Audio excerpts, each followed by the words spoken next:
We're in the Marlborough Sounds on Queen Charlotte Drive. Actually, Mahaki Power Arm is about 10 minutes from Havelock, 35 minutes from Picton, and beautiful environment with native bush, and have been here for 30 years and pretty much created this place and planted all the trees and gardens and built the house, and I helped build the house, and always have been sort of quite practical in approach of trying to do something with whatever comes across my way. The Belvedere there, and we have tuis and the pigeons, and they're very, they're very tame, they're very friendly, and the fantails, they sort of, come along and go on walks with you, and that, it's just being very close to nature. It's always something to do. Like my days are very much from, if I start in the pottery, I might stay a few hours in the pottery, but then I sort of get drawn out into the garden and to do some clearing or pruning or, doing some veggie garden. So there's always something to do. Feels like serving the land, sort of being involved with nature. Coming to New Zealand, it just fall into my hands was, meeting the right people, being in that environment of just naturally being expressing and creative with what's around me or what comes along. And so it felt like it was just a very natural process being here, and I felt really drawn to the clay work, and it was just, everything just fall into place from, finding a kiln and finding a wheel and setting myself up.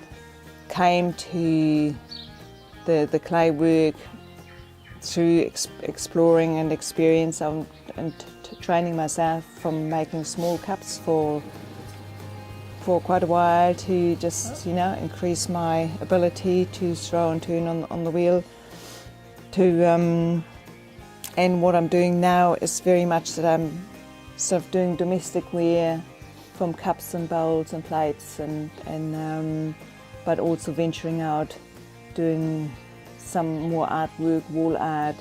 Have been doing probably for the last 10 years involved in collaborative work, going up to Whangarei with a group of international artists working together for a whole week and creating art bits and pieces, which is very multimedia work and very exciting.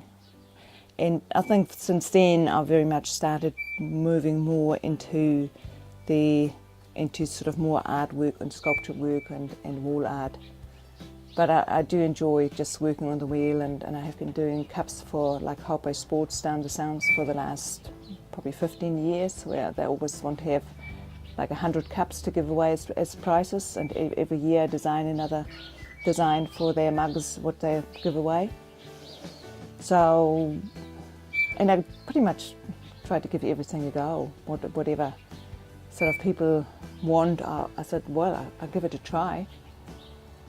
I think I have the picture in my mind what I want to create, and then quite often things evolve on the wheel that they might not turn quite out, or I try to hold on to the picture what I have in my mind. But with the clay work, it's because it goes through the firing process, it shrinks 12 to 15%, and then the glaze often doesn't quite turn out how you exactly want it.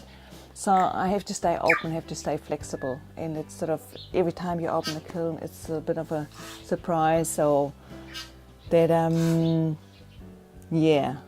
I mean, sure, working with an electric kiln, it's sort of reasonably predictable what we create, but there's still sort of that element of does it really work out the way, because as soon as it goes through the heat process, I have no control. It's not like painting a picture where you can do your finishing touches. If it's once fired, that's it.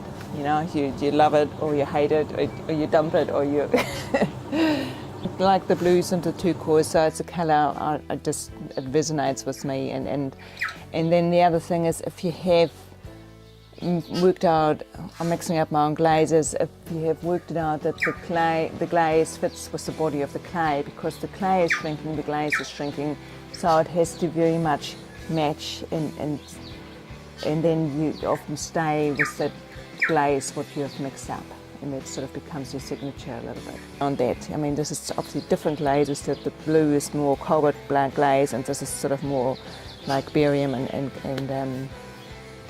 copper glaze. But yes, I have stayed with that sort of glaze, and sometimes introduce some new stuff, because some people ask for new colours, or a whole lot of bowls for a little company down in Christchurch who wanted to have special shaving bowls for, and I say, yep, sure, particularly this time of the year, it's sort of, it all helps if you try to make a living off your art. So I'm quite sort of trying to stay sort of open and flexible.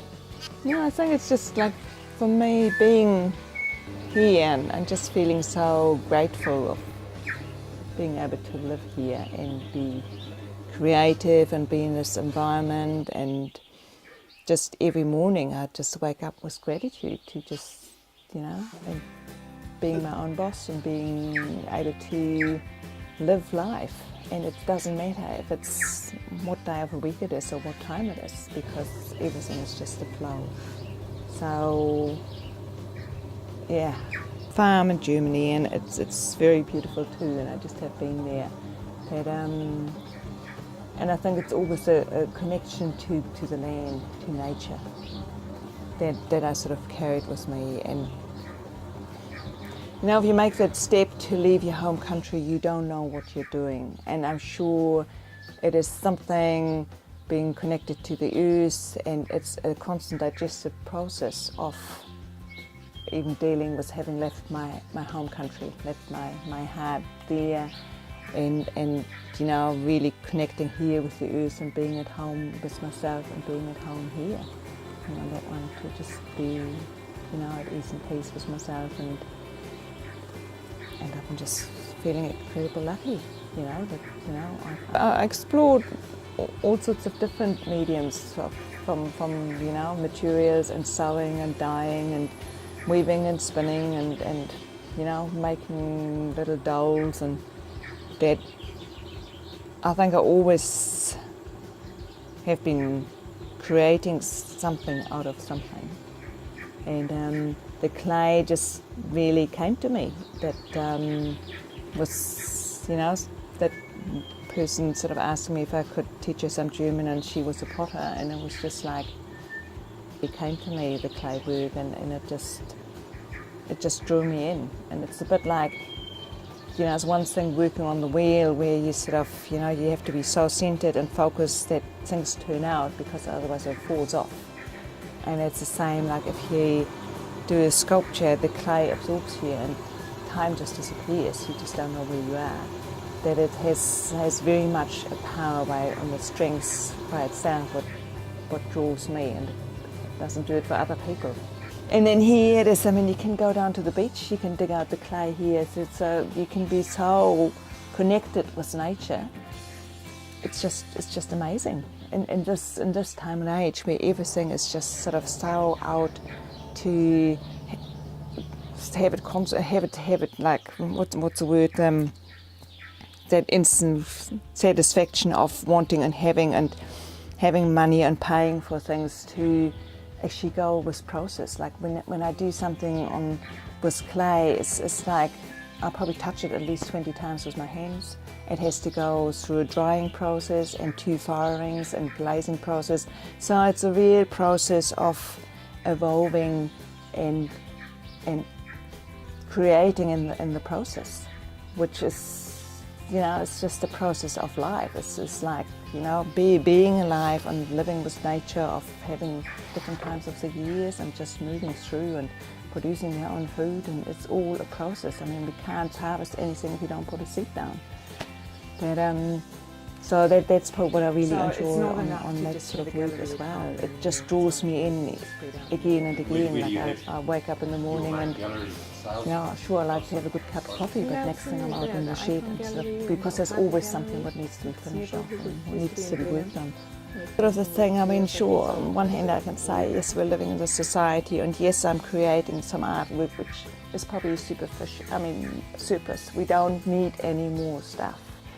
but it is that process of creating, expressing, and I know over the years I have had so many people who have so much joy out of what they purchase, what they take home, that it's sort of that balance out between what you can create on that level of joy and pleasure for people, and conversation and meeting people, to what I'm doing. I think it's sort of a phase. I mean, it was very much, actually, one of my children was very keen to sort of, let's go down to the beach and dig out some clay and make some of that. So I started making bowls and stuff, particularly for my children, because there's lots of stones and shells and bits and pieces in there, while the clay, what you buy and melts in the factory, is gone through sifts and is all nice and smooth, so it's easy to work with. That the fact that you can just go down to the beach and dig it out, and I have worked with the children at the school here, where we would go to the beach and dig out clay, of just that whole understanding of where it's coming from, that ancient material of that compressed soil, and how it sticks together and how you can fire it, and that I certainly really enjoyed working with that. It's also, again, a real process at the end I have been drying that clay out from the beach to then soak it up in water again, because then it's sort of, it becomes sort of a slurry, and I can put it at least through a kitchen sieve, so that it's not cutting in my hands quite as much if I work on the wheel, or if there's too many bits and pieces in there, they would explode in the kiln. So you still have to prepare the clay. It's that whole process of working with it. The fascination is that it's free, that you can just go there and get it. But it is, again, it's like the time factor. It's like more that down to nature and share that with people on that level. And there are certainly people who just really love that particular stuff when you sort of say, oh, this is clay down from the beach.